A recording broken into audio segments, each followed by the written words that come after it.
Phan-san presentation will be beginning shortly. Presentation time is 30 minutes. Please welcome Phan-san with a huge round of applause. Yay.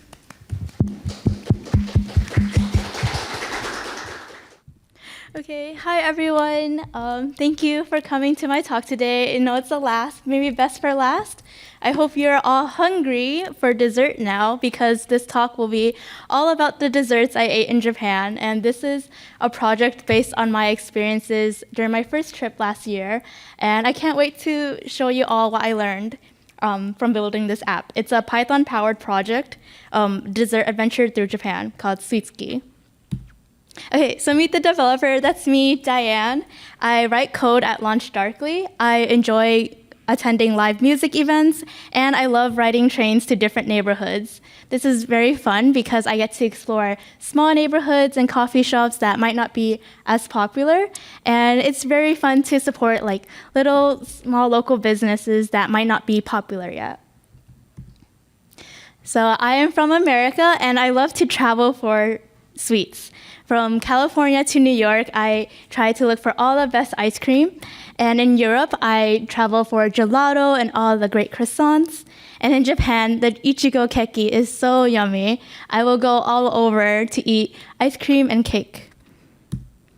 So I mentioned my first time in Japan was last November, so only less than a year ago, and I had a very fun time. I spent 3 weeks in Japan. I went on the Senryo Shinkansen from Fukuoka to Hiroshima, Kyoto, Osaka, all the way to Tokyo, and then flew to Hokkaido to explore. So I made a lot of progress exploring this beautiful country.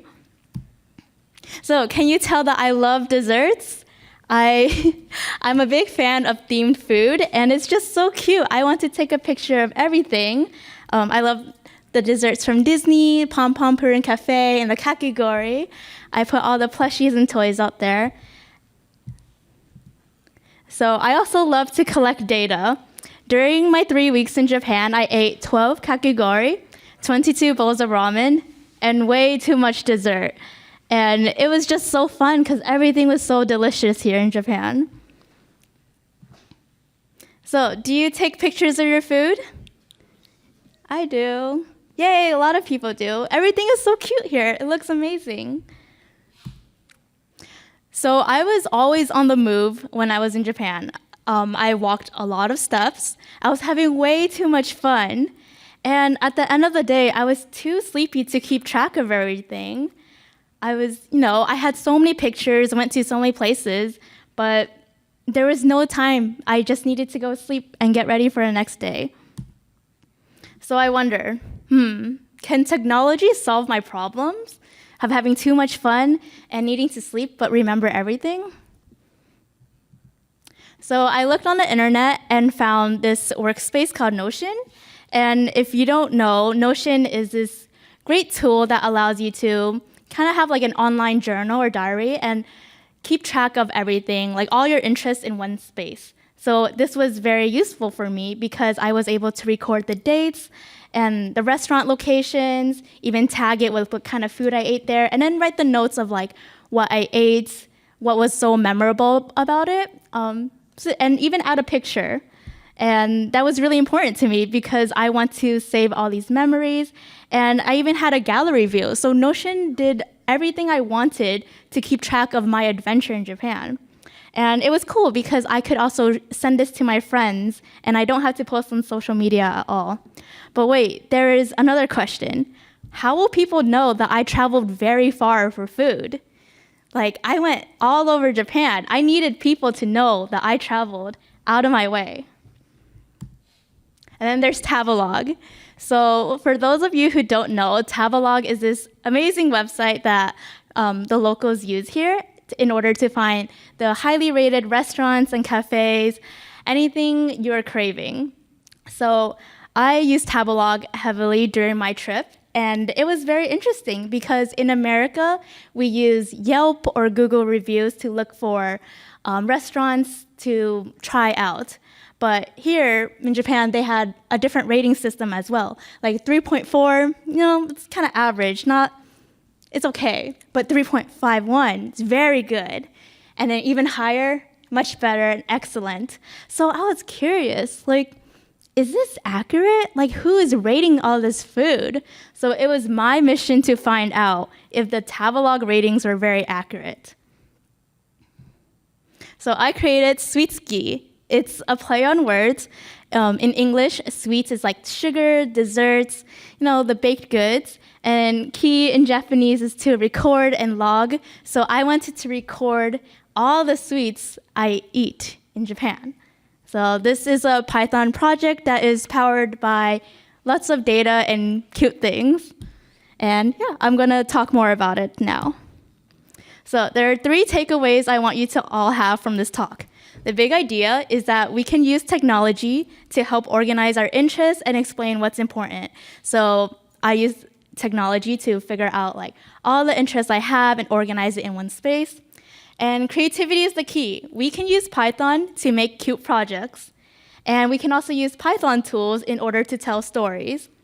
So for me, I want to use data efficiently to visualize and tell fun stories.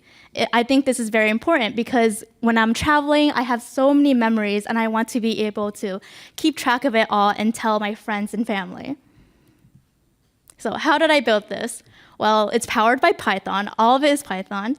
And plenty of other tools. I use a lot of third-party APIs, such as the Notion database. I felt like I was already 50% done with this project because I use Notion in my personal life. So all I had to do was figure out how to integrate it into a Python app. And then I used the Google Maps API. This was important because it's the visual appeal of my project. And then I used Python web scraping libraries. This was important for gathering all the data from the Travelog website, which is an HTML site. And then I also tried AI models, specifically GPT-4o and Gemini 2.0. We'll see where that plays a part later. And then I used LaunchDarkly AI configs. This allowed me to keep track of all the calls I used on the AI models and just track individual pricing. And lastly, I used Render to deploy the project. So why did I choose Python? Well, we're all here at PyCon. I think we all know that Python is a great language, right? So I also used Flask because it's a very cool framework. It serves HTML templates and static files to the user's browsers. So it did everything I needed, and it's very convenient. And I think Python is a quick way to get started, especially for hackathon events and conferences such as this one. So I highly recommend Python for anyone depending on the skill level. Or you can be any skill level and use Python. So the front end. It was very important for me to build an application that resembles something like I would have in real life. Like, I like cute things, I like colorful diaries and pages. I'm gonna put all these colors and stickers and emojis on it.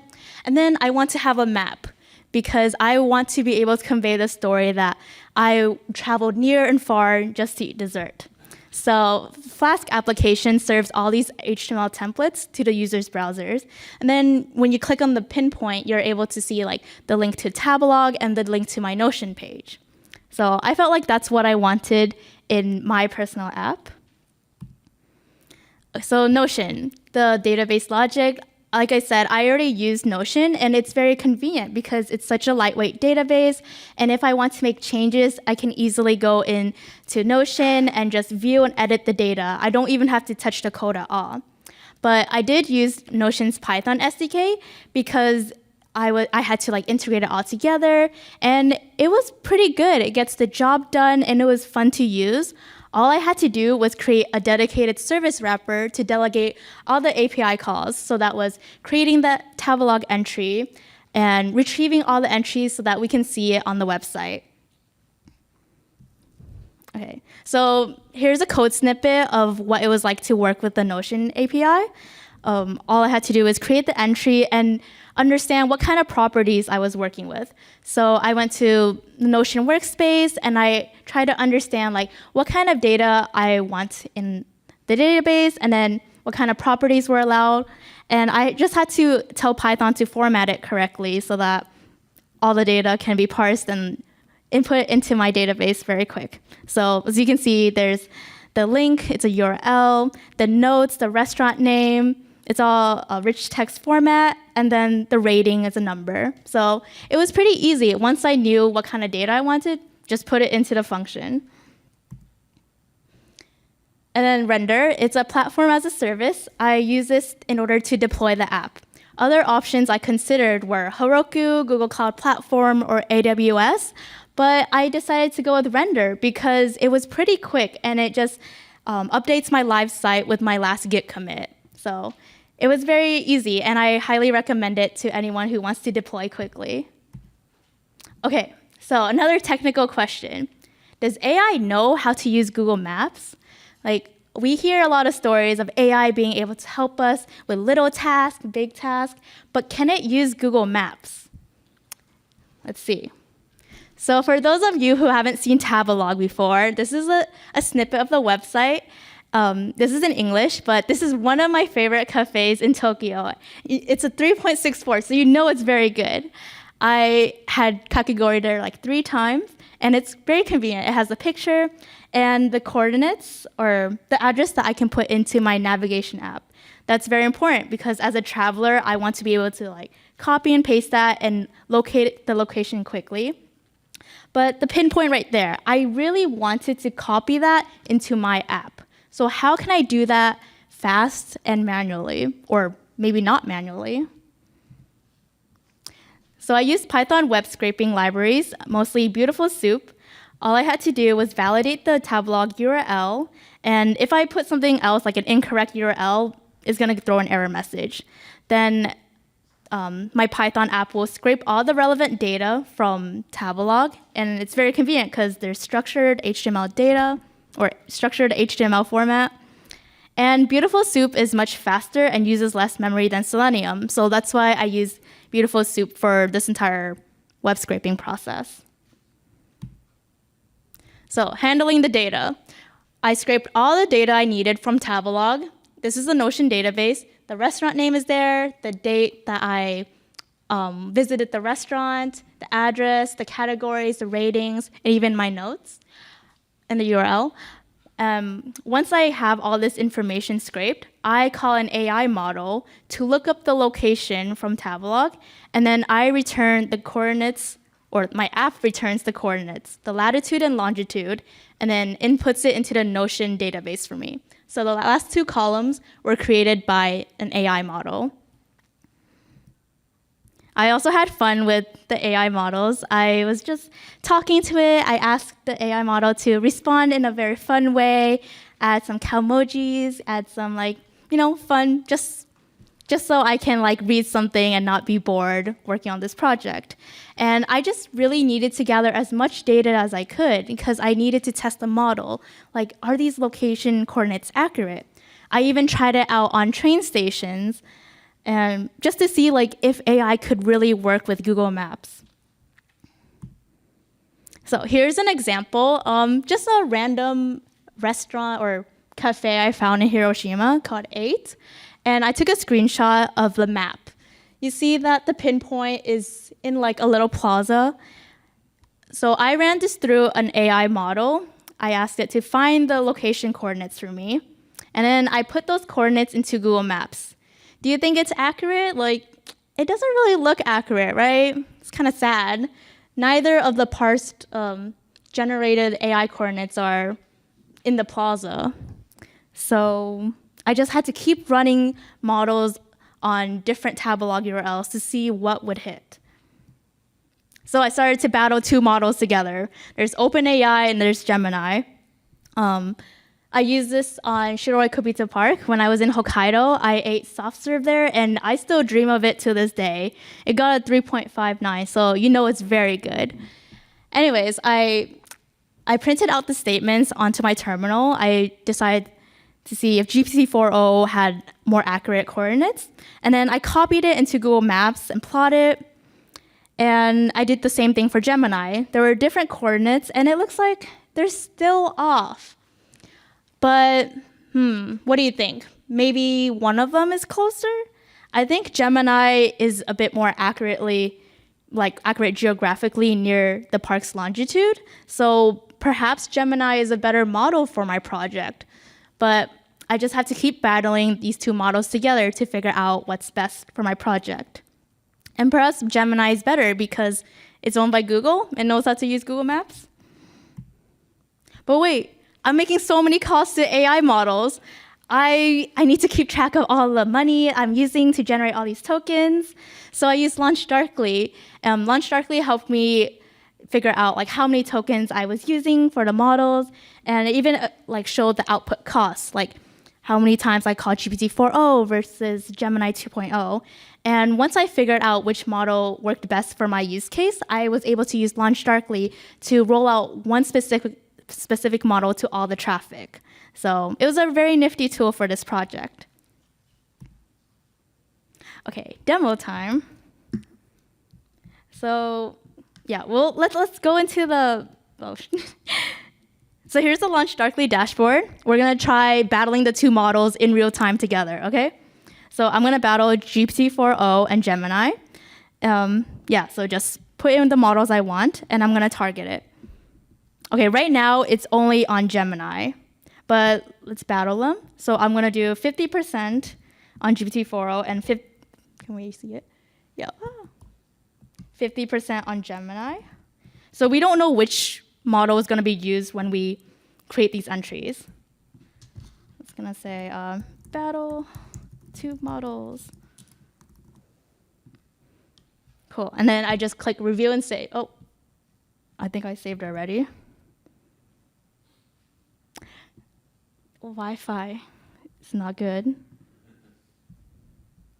Cool, so now I'm gonna battle these two models together in real time. When I create an entry, I don't know which one is gonna be called. And then later on, I can monitor it.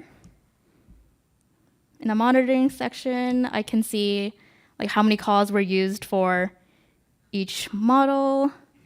Yeah, it seems like I called GPT-4o a lot more. But actually, let's all try this together in real time. So take out your phones, and we will test out this 50-50 model rollout.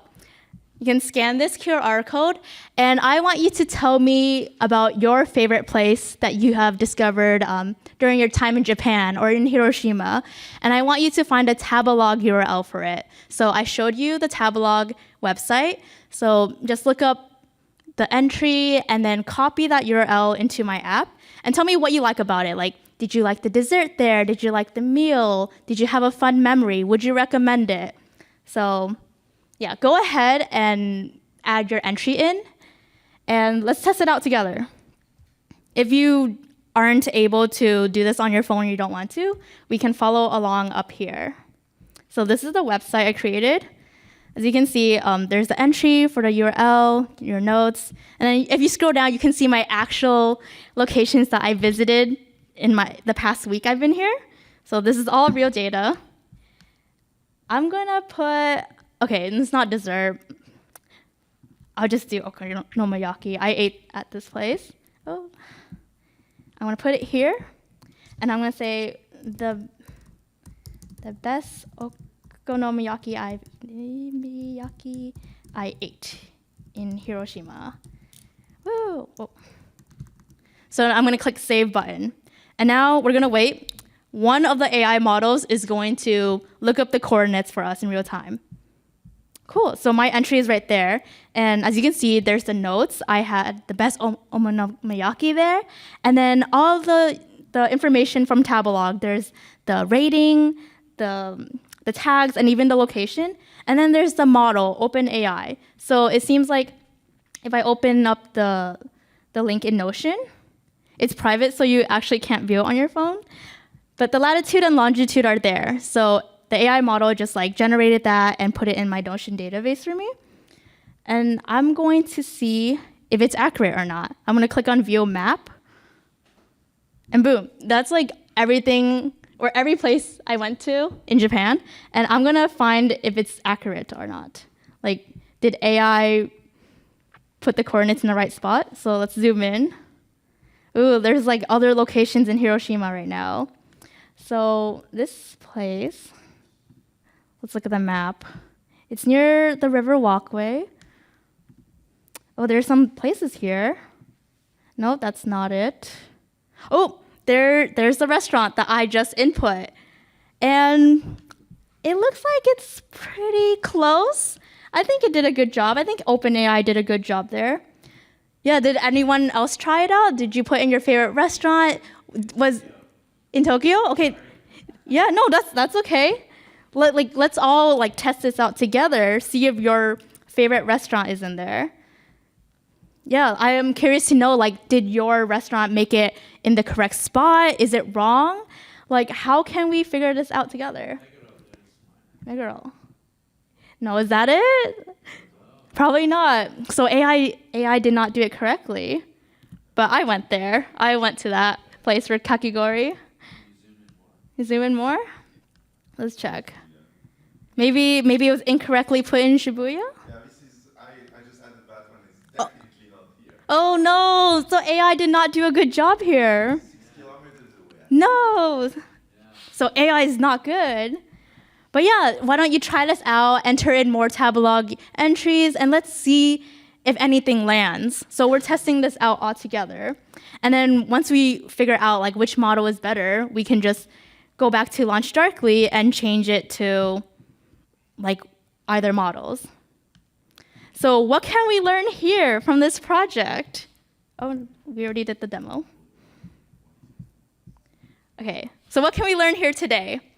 Well, it seems like AI is not really the best tool for this project, but we have the big picture. The big picture is that even though the coordinates are not correct, the story is still there. You know that we all came from all over Japan. I came from all over, and I visited so many restaurants along the way.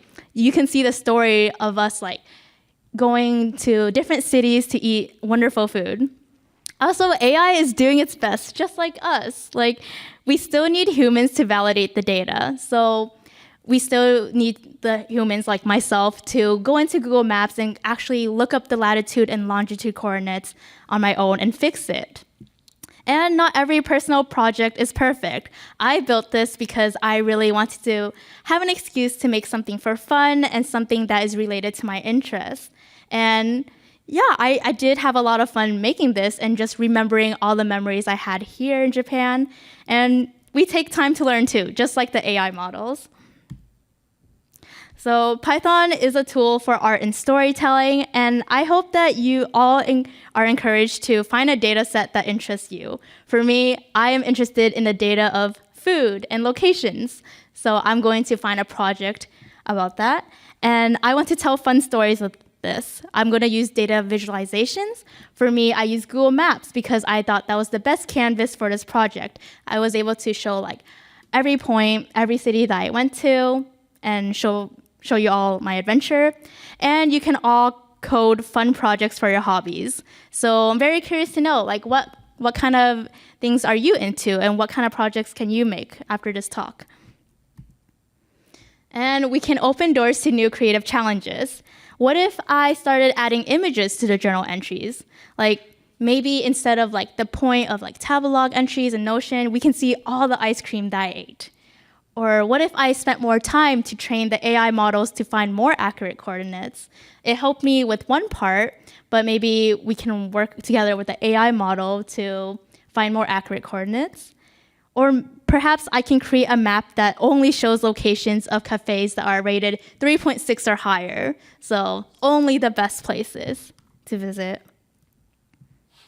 Anyways, that is all for my talk. Thank you all for coming and listening to me talk about the desserts I ate and all the food I ate here.